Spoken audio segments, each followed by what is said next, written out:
Hey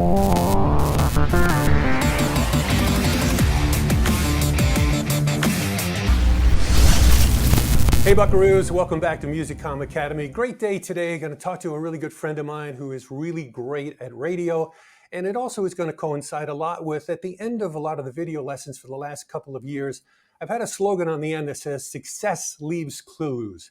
And that fits this entirely because we're going to get 40 tips about success with a radio station and things you should do. And also the person that I'm going to be talking to, Mike McVay, he's had an enormous amount of success, and we'll talk about that. So, Mike, how are you?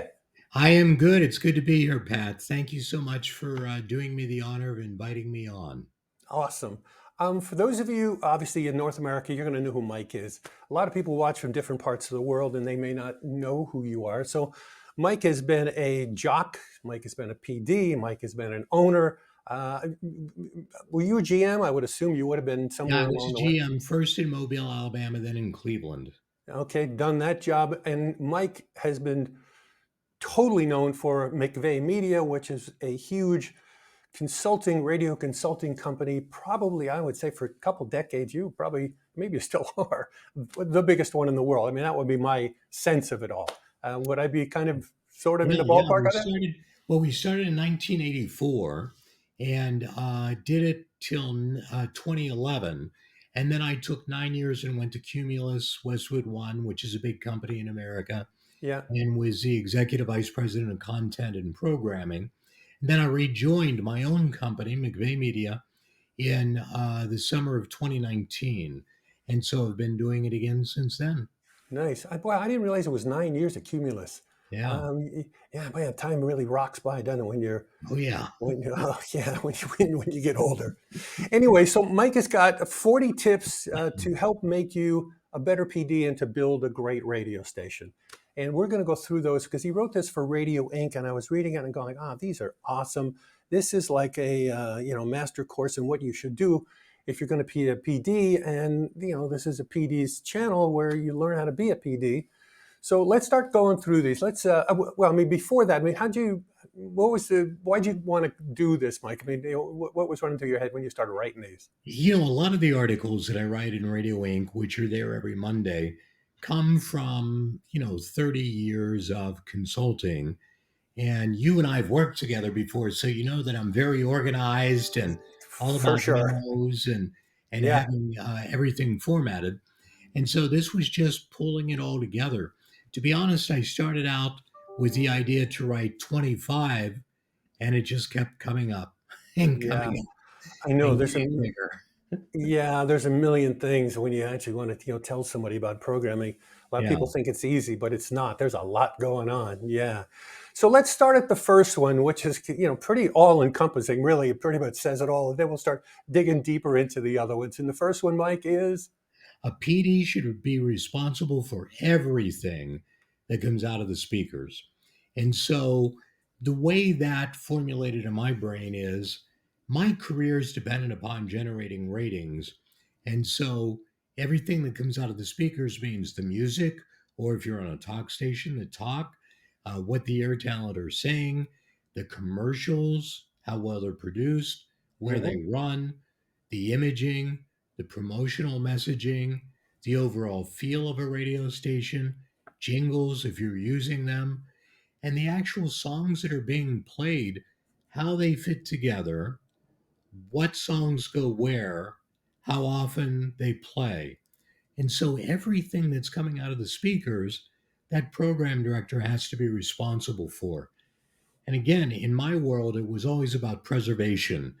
If a commercial doesn't sound good, I wasn't above going back to production or a seller and say, this commercial just doesn't sound right. What can we do? Yeah. Would you say that's getting harder and harder to do now because, Um, money's so tight with radio stations? But you're right. It should be done if you can pull it off. yeah, and look, there was always that advertiser, Buddy's Carpet, who Right. was irritating to the listeners, but radio worked for them because their commercials stood out. Yeah. And, I would get overruled. Just Hmm. because I got overruled didn't mean that I wouldn't come back and ask again and again. Yeah. Yeah, perseverance for sure. It's part of the PD's gig. Number two, Mike. Identify the station with name and frequency often in both PPM markets and diary markets. And a diary market very specifically because people are writing down the station they listen to. And I know in Canada and many other countries, it is just about writing it down. And so Mhm. you want to make sure they've got the frequency right and the name of the radio station right. But the reason it matters in diary as well as PPM is you want people to come back to your station because of what they heard or enjoyed. Somebody once said to me, if I go to a grocery store and I buy a 12 pack of Coca Cola, it's in a red box. It says Coke all over it. I pay for it. I leave the grocery store. Now I'm home and I open that box. Well, that grocery store's got the money. By me seeing Coke's name on the can is not going to give that grocery store more money this time. But Coca Cola is smart enough to say, despite how much money we could save by not printing our name on these cans, we want people to know what beverage they enjoyed and to come back and get it again. And so the same with a radio station. Tell them who you are, what you do, the name of your station, where they can find you, so they come back over and over again. Hmm. It's a great analogy. It's a really good one. Number three, Mike. Promote on air everywhere your content can be heard. You can hear it online, on air, on demand, on smart speakers, on your phone, wherever and however you can hear it. Emphasize it so I know that you're omnipresent. There's so many ways to reach people. It's almost overwhelming the amount of social media. So many uh, roads to go down, but the more the merrier, really. Uh, Totally. yeah, one of the things that struck me, a couple of years ago, and I wrote about it in one of the trade things, was when the smart speakers came out. Um, and you would probably know better at this point for how the companies handle that, but it's all verbal and there's no more tuning. So you had better have a name that thing can understand and go to your radio station versus another one with either a similar name or maybe the same name, like Kiss. Then it's like, well, your Kiss in one market might take you to a different market, or that type of stuff. I mean, do you know how they handle that now? Now Yeah. by Yeah. city, or Well, I was at Cumulus when that happened, and in those days we had 500 radio stations, and we for really sure. looked at Yeah, yeah 500, and yeah. we looked at smart speakers as putting the radio back in the home, and Hmm. so we made sure our frequency was connected to the words, and then we went out and paid. There's a lot of different companies that do it, but we paid to have naming so that if someone asked for a Kiss 102.7, they got the Kiss 102.7 in LA or the one that we owned. In that case, that's an iHeart station. But we Hmm. made sure it was properly asked for. And then we ran promos on the air. And at one point, I had some of the C suite saying to me, why are we promoting this Amazon product, or the Google Home, and we're not getting paid for that. And it was all about I want people to know exactly how to ask for our station so Yeah, they ask for it properly. And I believe that it has put radio back in the home.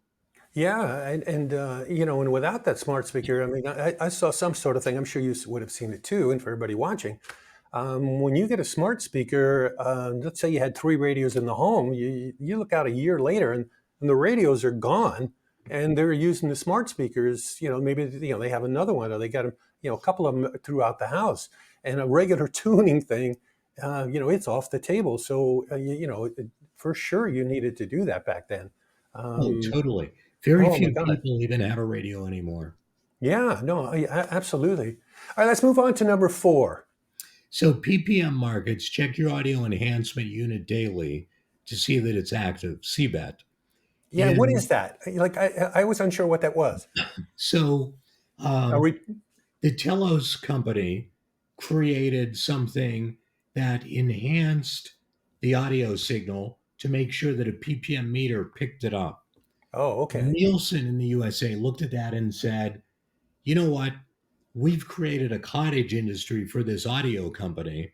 We're going to create something called CBET, and we Hmm. will give it to every radio station in the PPM markets that subscribes to us.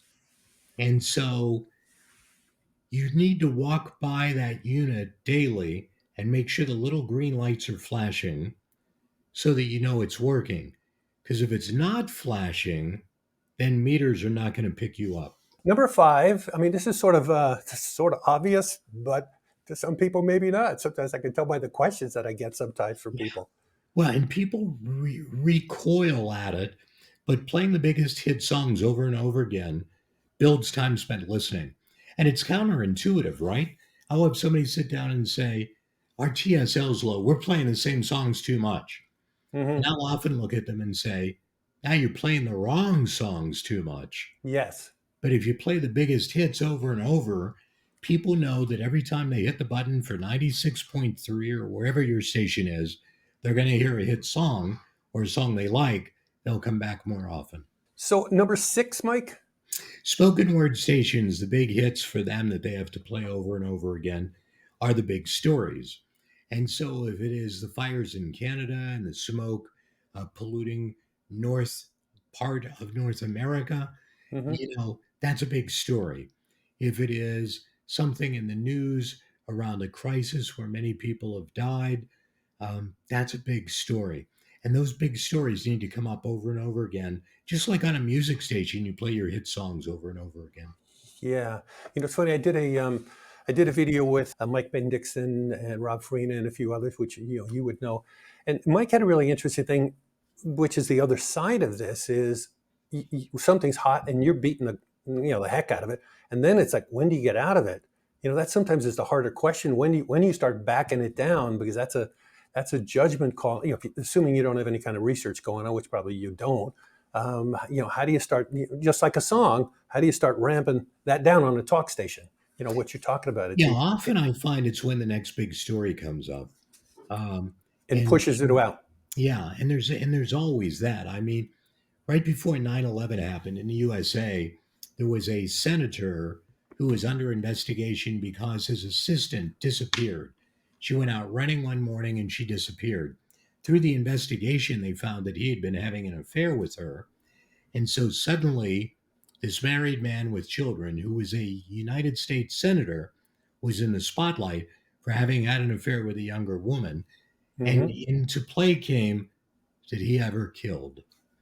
And then 9/11 happened and it took him off the front pages. And so that's two pretty dramatic stories. Those things, thank God, don't happen every week. Hmm. But when the next big story comes along, it pushes the other story out. Number seven on this list, I really like, because I really believe in it. That you definitely need to do this occasionally. So take number seven, Mike. So, looking for a spice song, something you don't play often, and you play it unexpectedly because it creates variety. And you and I come from the days when people played 45s. Hmm. You would have them in a box. And I used to have a box of rain songs. And I had a box of songs for the first day of summer that I would bring in when we were in spring. And when I say first day of summer, the first day it hits 80 degrees Fahrenheit. You know, those things are seldom found today because somebody's scheduling music 3 days in advance. Hmm. It's computerized.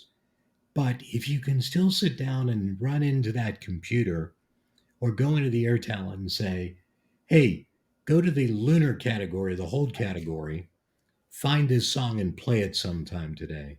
Hmm. Hmm. Those things are unique and they pop out. And by creating the unexpected, maybe I'll come back more often because it feels like you're giving me variety. Yeah, yeah, it's a very subtle thing. Yeah, I sometimes used to explain it to people that it's kind of like you're driving on the highway and you start to get a little sleepy. You start to sort of take it for granted, and you veer off the road, and you get the da, da, da, da, da, da, da, da, da, and you come back, and it's kind of like you need the da, da, da, da, da, da, da every once in a while, just to kind of, but then people will notice, what was that? And if it's a good choice, they, oh, I love this station. High chances you're going to get that, assuming you make good music picks.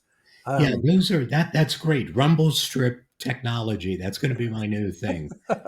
feel free to take it. Where did we leave off here? Number Number 8. eight. Number eight. Um, Yeah. Respect the music. Don't talk over code end songs or over vocals.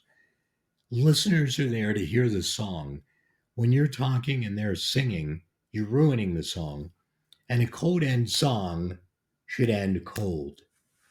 Hmm. Then you talk. So Yeah. respect the music. Yeah. Number 9. Boxcar, the segues.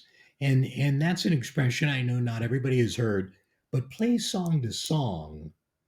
Don't talk over the end of one song and over the intro of the next song. Because when you talk over the outro of a song, as the song fades, you start talking, listeners think commercials are coming.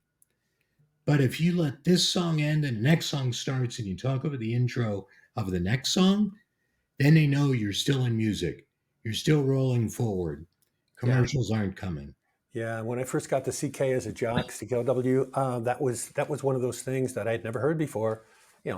Coming from small station, and it's way back, when they were adamant and beat that into my skull. This is what you do, and just like before, this is how you treat a cold start. This is how you treat a cold ending. I mean, that's 50, 60 years ago, but it still is totally appropriate. It's like what you need to do. 10. Back announce new music you play to make it familiar to the audience. You cannot assume that everybody's RDS, that is what tells you the song that's playing on the screen, is working, or that I'm driving my car and not paying attention to the road. You want me to pay attention to the road. Mm-hmm. So when you're playing a new song, back announce it so the audience is familiar with it. Boy, and that just doesn't occur a whole lot anymore. It really, it's. I know I don't deal with radio, on a first, the typical first name basis. Here's the songs and you know what's playing. So I listen to radio, and now it's like I don't know who's singing because nobody ever says who's singing what. I actually have to use I can't think of the name of the app. Shazam, not Shazam. I think it is Shazam. Oh, Shazam. Shazam will Yeah, tell you yeah. You that. hold it up, and it's like Yeah. it's the only way you know what the song is. It's like, okay, you're making the audience work way too much. Yeah. If that's the case, it's like holy moly, this is not good. Oh, Yeah. yeah. Next one, Mike. Number 11, promote upcoming music by highly popular, well known artists because it enhances your brand. It's Hmm. not just that I'm going to hang around for the new Taylor Swift song, but it lets me know that you're the one that plays Taylor Swift. Number 12. Design your clock where every quarter hour is consistent and balanced with music or content. And the analogy I always use is if I were to stand on the building that the radio station is in, and in a parking lot next to it, I drew a big circle, and that was the format clock, and I looked down on it, you would want each quarter hour to be designed similarly. Because if I tune in at 10 after and I hear what feels like one radio station, and I tune in at 40 and it feels like a different radio station, you've changed the flavor of the station. I like wine. I have a beer maybe 2 times a year when it's really hot outside. Hmm. But if I'm having a glass of wine, I don't want it to suddenly become beer halfway through. So create Right. those quarter hours to be consistent. Yes, yeah, that's a big one. One of the earlier lessons when I first started this channel was, we went into that in depth. I'm really glad that you're, kind of going along with it and pointing it out too, because it's super important if you're learning how to program. Number 13, lucky 13. Audit your music scheduling system weekly to check rotations for proper week long balance. Meaning, if you have listeners saying, I hear the same song at the same time every morning, check your music scheduler. It could be, often Hmm. it's not, but it could be. And so by doing that analysis once a week, you'll find problems before they become a problem. Hmm. Sort of a related one is number 14. You're in the same area here, checking on what's going on. Yeah, review your library for title, artist duplication, and incorrectly spelled typed title and artist.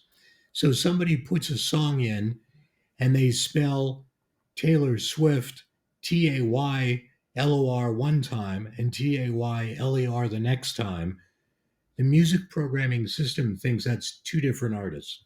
And Hmm. so you could have a Taylor Swift next to a Taylor Swift. Do the Yeah. audit.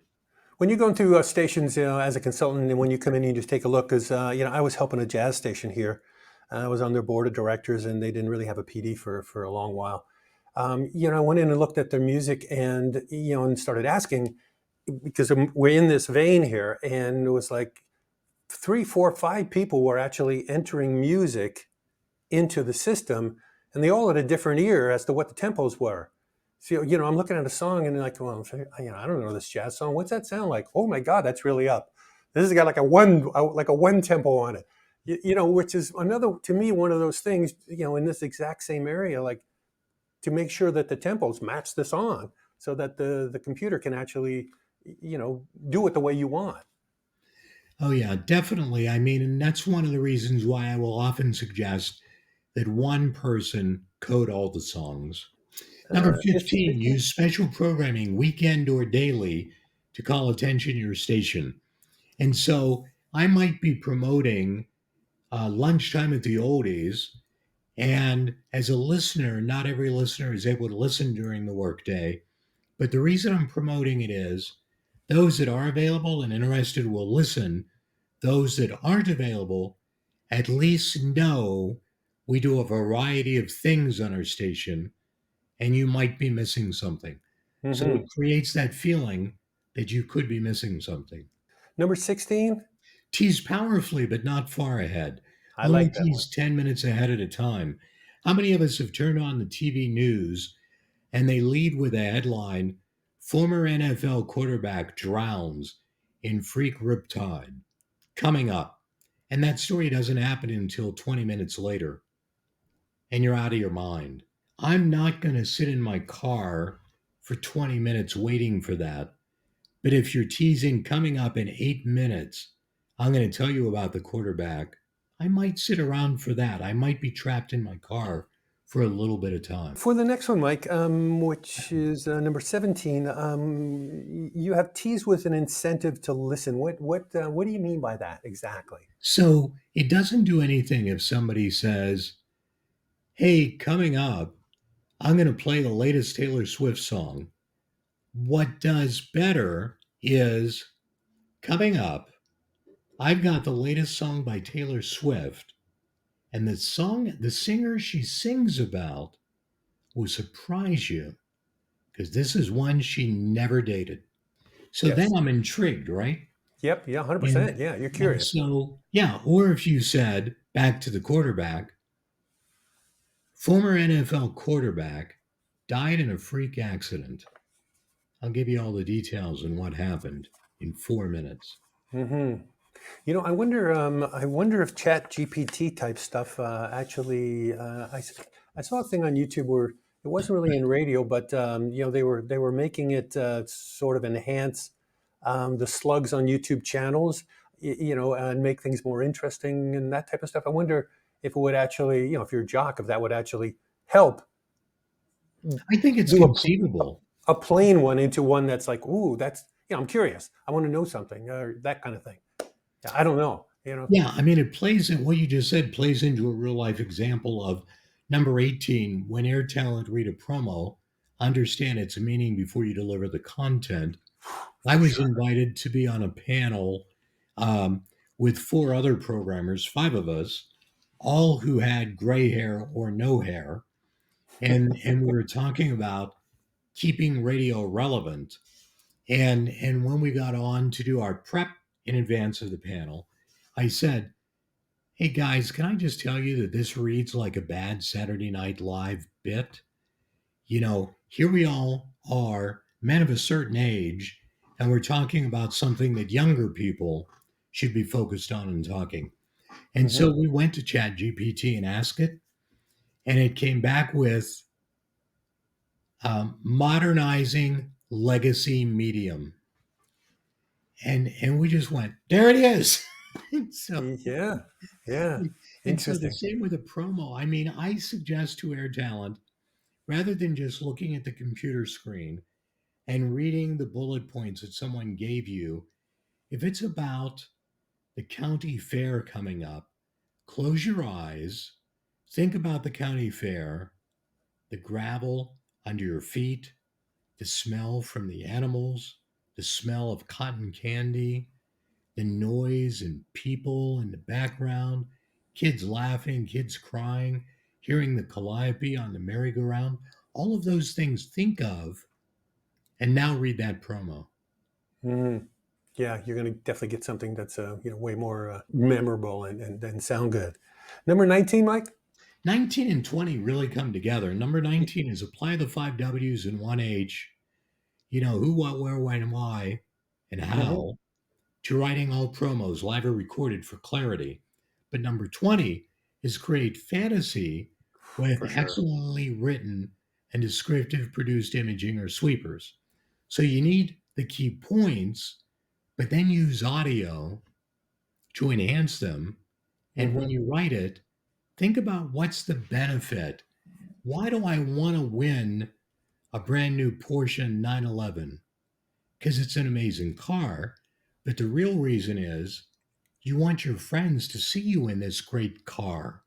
Mm-hmm.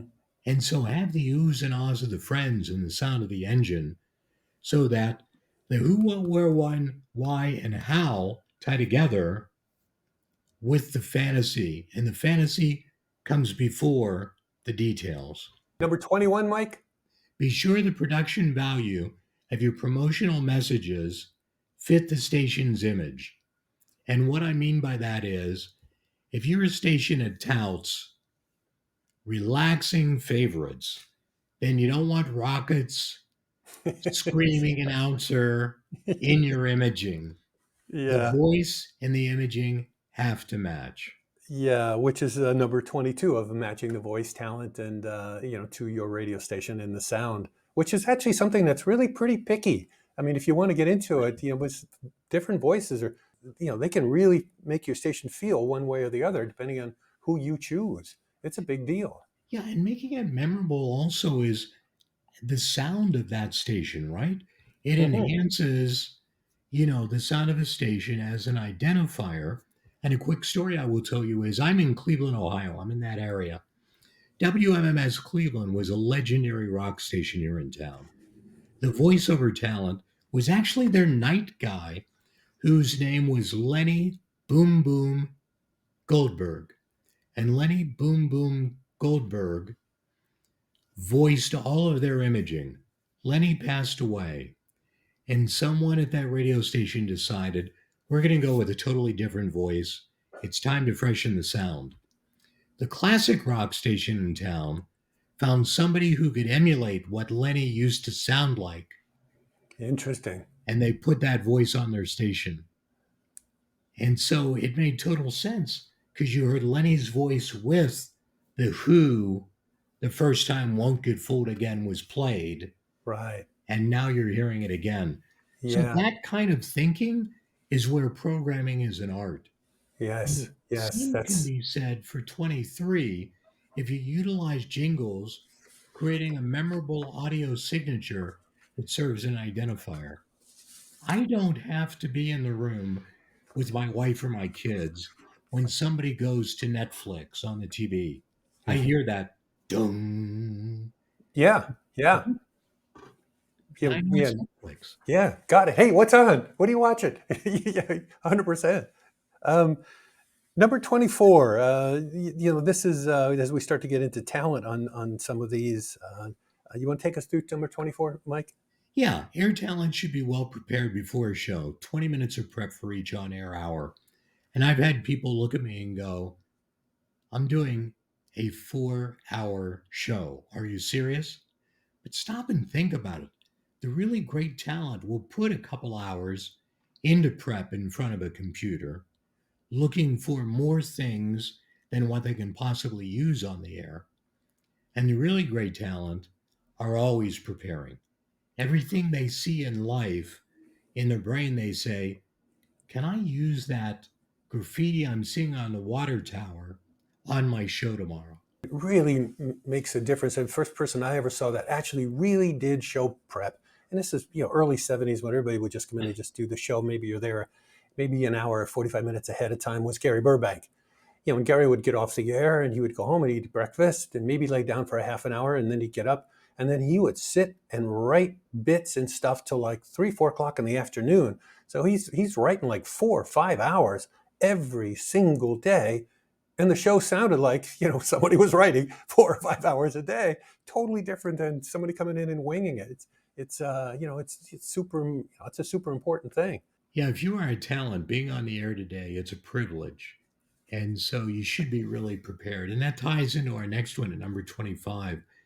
Talent should be highly aware and informed about what's important to their target audience. I was coaching a talent yesterday, and I said to him, "Have you been to a movie lately?" And where I was going with it was my wife and I, this upcoming holiday weekend here in the USA, are going to go to our first movie in a theater since pre Hmm. pandemic because I want to see Indiana Jones in a theater. Yep. And so before I could get to that point, and I started to say about going to a movie, the talent said to me, "Yeah, I'm not into movies and that stuff. I'm just not into it." Yeah. I don't care what you're into personally, but you need to Right. be highly aware and informed about what your audience is into. Yeah, especially, like something like Top Gun comes out and everybody's going to, want to see it there. I mean, that's a huge, you hear the planes going by and all of that. Yeah, basically matching the soundtrack of people's lives as it's going on. You need to kind of jump in there. Number 26, this is kind of, I guess, in a similar vein because it sort of, falls into the category of usage, which was I don't know, I can't remember when that term came in. Somewhere in the early '80s, usage was a big thing, but it is, what this next one is. Yeah, be conscious of how the audience uses your radio station. When, where, and how do they listen? And I wrote an article recently for Radio Inc. titled Know Your Audience. And I wrote about CNN and the mistake they made, one of many that led to the termination of the person who'd only had 1 year running their content. But they moved Don Lemon, who was a commentator, from nights to morning. But Hmm. Don Lemon is a commentator is always that guy that's going, he's that hard hitting, angry sounding person. And it just failed in the morning because nobody wants to wake up to an angry sounding person. No, no, yeah, So, how yeah. do they listen to your station? Where do they listen to your station? Why do they listen to your station? You got to know that. Number 27, Mike. Coach talent to be efficient when they speak. That means use only the words needed for a break. And I like the word efficient or efficiency better than brevity.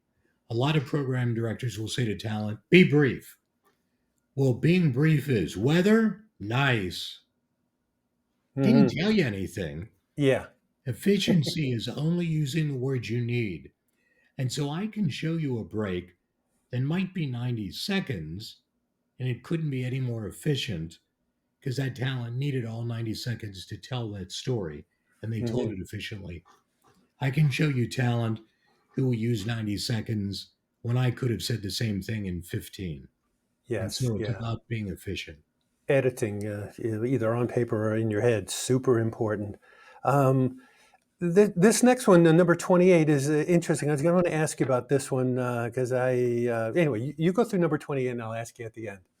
Sure. And so work with talent to sound natural. We're living in a world today of genuine fiber. Fake personalities fail. Now, when Pat and I were coming up, we had Shotgun Tom Kelly and Machine Gun Kelly and Banana Joe and Charlie Tuna. And those names were memorable and it was a different time. It doesn't mean you can't have a funny name or be a character on a radio morning show where you have Elvis Duran as the main guy and there's somebody else, you know, that's name is just the white guy. But you need to be genuine in your approach and real so that it's relatable. Do you think in that realm? I think you actually sort of already answered that you could. Do you think, sometimes somebody, let's just say that their personality is sort of, they're an introvert, but they also have this other personality inside, which is real, and where it's a little bit larger than life, and they're an entertainer, and they can turn it on, not goofy or not weird, but they can turn it on and be that person all the time, and it actually is them. I mean, do you think that's a thing that you can do now, or just selective people can pull it off and most can't? Yeah, and That kind of I think selected people can pull it off. And there are shows like, if you look at KSAN, the Bone in San Francisco, they have thing. Lamont and Tonelli in the morning. But one of their characters is a character named Baby Huey. And so Baby Okay. Huey's kind of their son guy. He's a real big guy.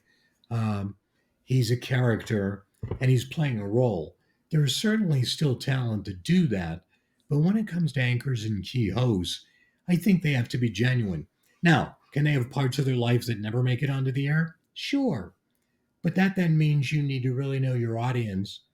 And even if you manufacture, relate to the things that resonate with your audience. And so jumping to 29, cross promote day part to day part. Give your audience a reason to return to the station often. So I like putting a whiteboard in a studio, and when the morning show finishes, they write something up there that they did that was really great that morning. Or the afternoon person, when they get into the studio, even while the midday person's still on, they run in and write something on there they're going to be doing that afternoon. That enables the midday person to say, man, if you missed Pat Holiday in the morning this morning, the thing he did about yada yada, I Hmm. talk about it, it refers back to him. I'm promoting that day part. Or if I know what the afternoon host is going to do, I talk about it, and that promotes that day part. So give your audience a reason to come back over and over again. Yeah, the station sounds way more cohesive too, like it's all one working entity. That's a great Yeah. one, Mike. Number 30 about contests. Contests should be designed to either build CUME or build TSL or both. But the key point here is never contest just because. I've Hmm. sat in promotion meetings where people will say, yeah, we got to get something on the air. We need a contest on the air. Well, what do you want to accomplish with it? I'm not saying don't contest. I'm saying think about what you want to accomplish and build a contest that meets that need. Yeah. Take it for 31. Yeah. Contest rules should meet all FCC requirements and are easy to understand. I think that says it all. Number 32 is an interesting one, and I'll tell you about a monitoring that I was doing of some stations in Nashville, a while back. But you take 32, and then we'll kind of go into that. Contests should be easy to explain and to win. And the reason they need to be easy to explain and to win is that if I can't understand it, I won't play. I had a radio station in a smaller market in the South a year ago give away $10,000. It was a big deal for this little radio station. Hmm. 10,000 bucks cash. And the contest just had too many hoops to jump through to win the money.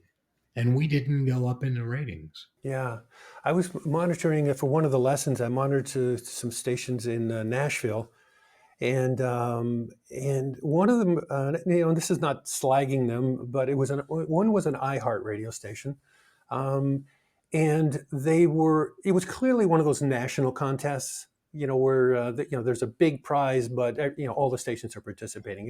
It was one of those things that was obvious to me, but I'm sitting monitoring this station for 3 hours and I'm taping it, and I'm going back to the break so I can do the lesson. So I am over and over and over and over.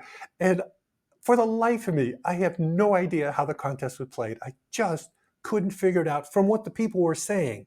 So they talk about it a little bit, but not enough that you would remotely understand it. And then they would go to our website, and I would go to the website, and it's like I still can't understand, what the deal is here. I get the prize, but I have no idea how to play, and I'm going, God, I'm in radio. If I can't get this, like, how's a regular person get it? It was remarkable to me. It really was. One of the challenges with national contests, and again, when I was at Cumulus, we ended up producing the promos for them and giving them to the stations to Yeah, make sure they could explain it, yeah. and then gave them the bullet points so they could read it on the air.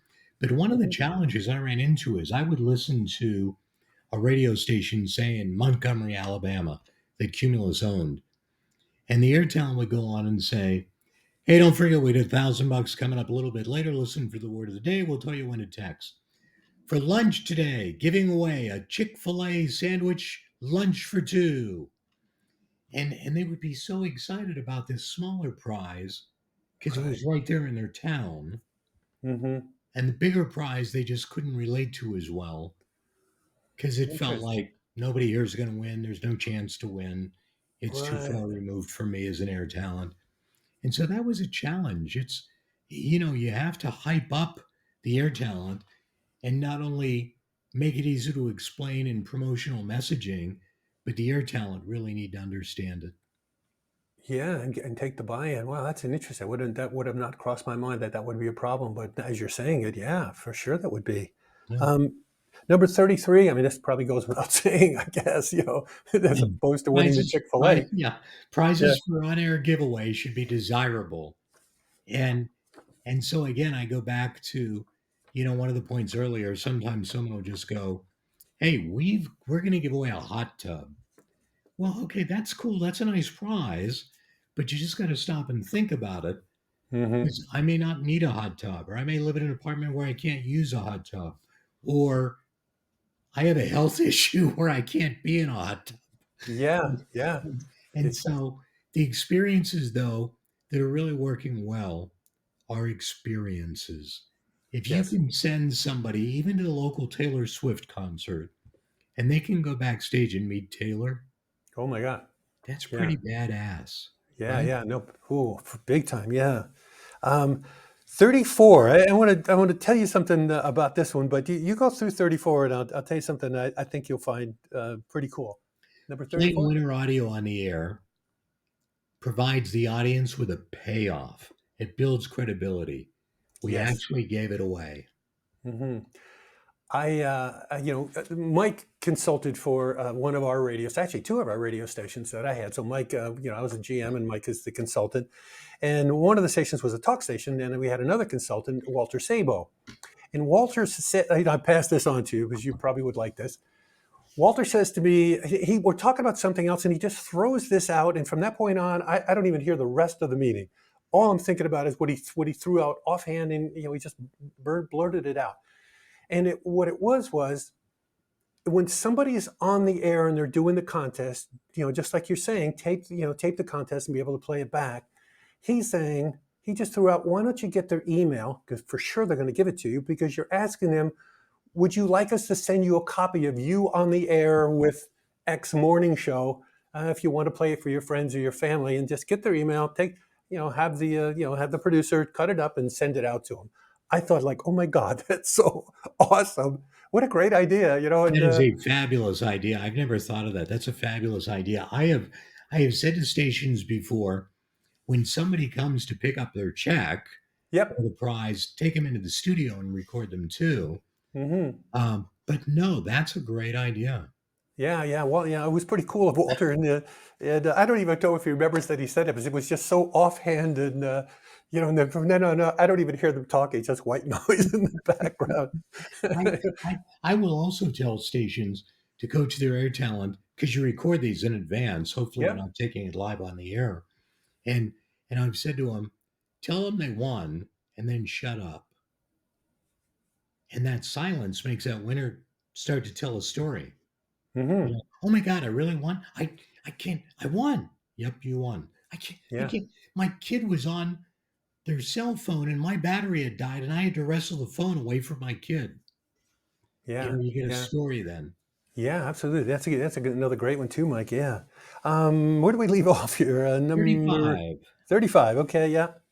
Weather should be short and focused on the present day part plus one. The Hmm. exception would be the weekend.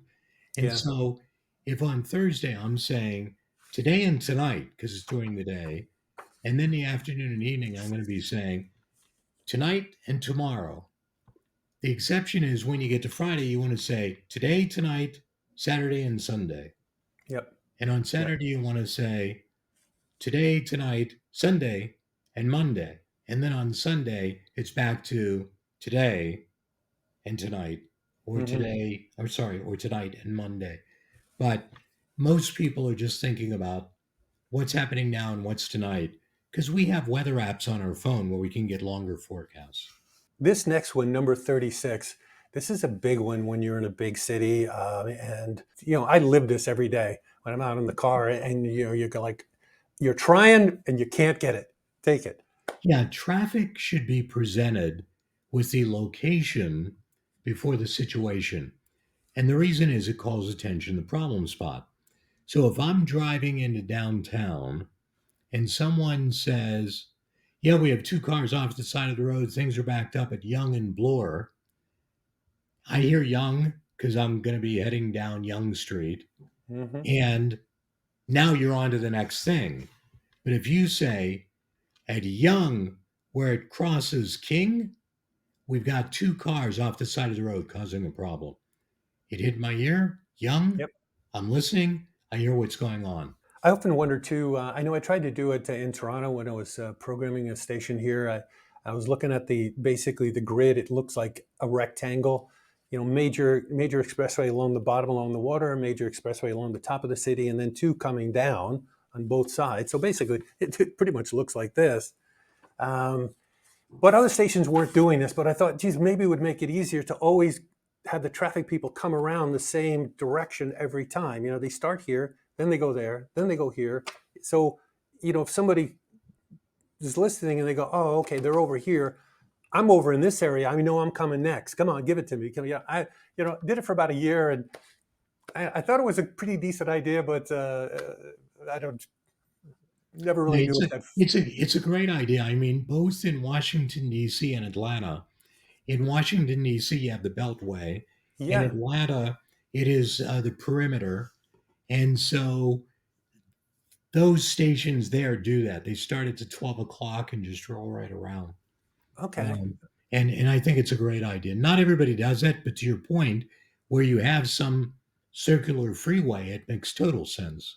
Yeah. Yeah. Okay. Well, it wasn't totally out the winds then. Thanks. That's a good one. No, you still Um, have it. yeah. Yeah. Where we left off at 37. 37. 37. Positioning statements need to be credible, easy to understand, and based in a benefit. And so when a radio station says, we play today's hit music, that has to be credible.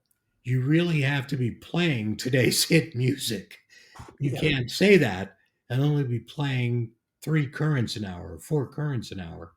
Hmm. Easy to understand. Okay, I know what today is. That's new. That's happening now. Hmm. And hit, people understand the word hit. And then Hmm. based in a benefit. So anytime I want to hear a song that's new and a hit, I know I can go to that radio station. A positioning statement needs to be credible, easy to understand because of that, because you want me to come back over and over again for what it is you're offering. On the benefit realm, you take well, I'm totally off these 40 things for just a second. There was a station here that actually was out in Calgary. This was a bunch of years ago, and they went down. I forget what they called it, quick hits. They were going to call it quick hits, and they built the radio station. They edited all the songs to 2 minutes, 2 minutes or less. It didn't matter what it was, down to 2 minutes, and and they threw it on the air.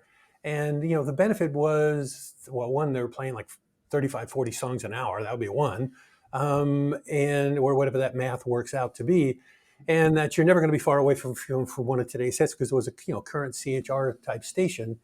And so those were the sort of the two benefits, and they got shut down by the record companies because of the record companies threatening to sue and pull the records from the other rest of the chain. It was a new cap chain here, and but they did have PPM, and they had like ridiculously cum jumps and TSL jumps, which goes back to one of your earlier ones about songs coming around so fast, and playing just the hits over and over and over and over again. But because it was on the air for I believe he said a month, and they could actually see the jumps, and they were gigantic. Um, how does as it, what I just described? How does that strike you? Hopefully, sort of explained Well, it I right. mean, that was pitched to me probably by the same syndicator here in the USA while I was at Cumulus, and we looked at it for hits and for country, Hmm. and we passed on it because I kept coming back to look. The record labels are going to send us cease and desist. Which is what happened for sure. Yeah, Yeah. and stop us because they're going to say you're ruining our music. You don't own our music. You don't have the right to edit it down to 2 minutes. And so we passed on it. I thought the concept was a good concept because if you're just riding along and you're listening casually, it really was a lot of music and it's Hmm. all hits. Yeah. But it was one of those where I looked at it and went, we're the third largest radio company in America. We can't we can't do this. They're just going to give us a C and D and stop us. Yeah, yeah. I wonder if it would fly now Yeah. because now YouTube Shorts and and TikTok. I mean that's what everybody does now. Everything is 60 seconds or less. 38. Sorry, jumped in because 38 kind of relates to 37. Yeah, external marketing messages should match your on air positioning statement. So if you're saying today's hit music, um, that should be what's on your billboard. That's what should be on your Facebook ads. That's what should be in anything you mail out. That's what should be on your YouTube commercials because it all has to match. Hmm. You don't see Coca Cola selling different slogans, they No. sell one slogan at a time. They Yeah. might have something different in one part of the world versus another, but every message in that part of the world is consistent. 39. Be everywhere and be seen everywhere. The cluttered audio market requires you to be present. There was a time in radio when you and I started, Pat, when you and I were playing music on AM stations Yeah. and had big audiences. And there was AM and FM and TV, and that was it. The audio landscape is so loud today and so cluttered, and it continues to become more competitive. You know, in a world now when we're seeing Netflix go like this, and people go, oh, Netflix is over. It's Hmm. not about them being over, there's more competition. Yeah. Amazon, Spotify, Pandora, SiriusXM have more competition. And so you have to be everywhere and be seen everywhere to break through that clutter. The Hmm. only way you get through that cluttered audio market is to be present. Yes, yes. And one could actually argue in that with all the competition, the pie keeps getting bigger and bigger and bigger, the whole pie, but as the slices end up getting smaller. Number 40, this is a big one, and this is the last of these, but it's a huge one. Take it. Great air talent are important and precious. Provide a creative environment where they can flourish. Guide them, coach them, respect them, encourage them, and enable them to be successful. I can't even think of a great radio station that doesn't have at least one star. Yeah, it's pretty much mandatory, and and they don't grow on trees, and unfortunately, it seems like, although they still keep popping through, the proving ground, the learning ground, the whatever is getting smaller and smaller and smaller now, where people can start out and make all the mistakes that make, and oh, that didn't work, and then little by little get better. And but if you don't have that, you just have a streamer, and like, what's the point of that, really?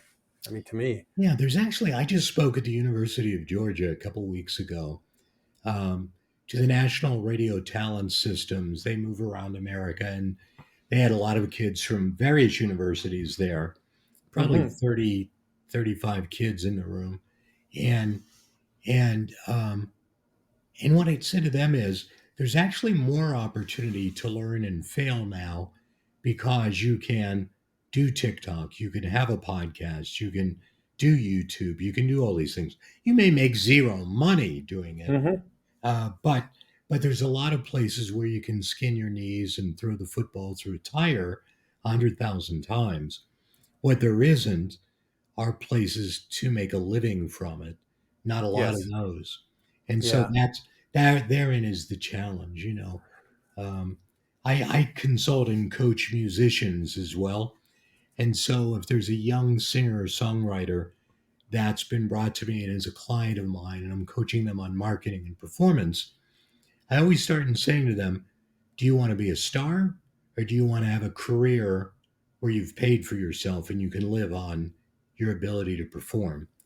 And so the people that say they want to be a star, but if all that happens is I can live off of my ability to perform, I will consider it a successful career. Those are the Hmm. ones I want to work with because Yeah. those are usually the ones who will become successful. Yeah. They're, you know, Yeah. Yeah, there's a lot when you look at, I watch a lot of YouTube because of this thing and, just trying to learn the craft and all that sort of stuff. There is a monstrous amount of really creative people out in the middle of nowhere, good voices and great talkers and all that sort of stuff. And, somebody, they'll reel off like, 10 minutes of talking and there's not a, huh, and they're not editing. And you go yeah. like, wow, these people would be great to pull. But they're on there. Maybe at some point, radio might be able to figure a way to sort of tap those people and move them. I don't know. That's certainly Now, beyond me. in my career in the last couple of years, I've found some pretty remarkable people and pulled them into radio Hmm. who are doing very well. Um, Elena D. Smith was a young radio talent interning in San Diego, but what sold me on her is she's also a singer, and she basically had a really fabulous microphone and Hmm. was putting videos on YouTube with her singing to the karaoke instrumentals. Yep. And so having heard her on the radio, at that point she was okay. Now she's really good. But at that point she was okay. But what sold me was seeing this performer. Hmm. And it was great. There's a kid named Zach Sang who is now on Amazon. Zach had a national radio show at one point. He used to send me audio of him doing a radio show in his basement. And he just kept it up and kept getting better and is now at Amazon doing a radio show. Well, thank you for this. It's I mean, these are 40 great tips, and for those of you who are watching right now, I thought even doing this would be great because here is a lesson that you can, as a, to bone up on things. Oh, I can't quite remember all those pieces to come back like, once a year or something like that, or once every 6, 7 months, or, coming up on a rating, period where you're like, let me go through those again because you forget them. And, some of these things are obvious, but then 6 months from now, they're not obvious anymore. Yeah. They're, Yeah. they're gone, there's so many of those type of things in radio. Yeah. So I really appreciate this, Mike. It's really great, to have you go through these and to have you on too. Yeah, it's fantastic. It is an honor to catch up with you again. I've always been a fan and I certainly enjoyed working with you. So thank you for this. Yeah, thanks, Mike. You take care.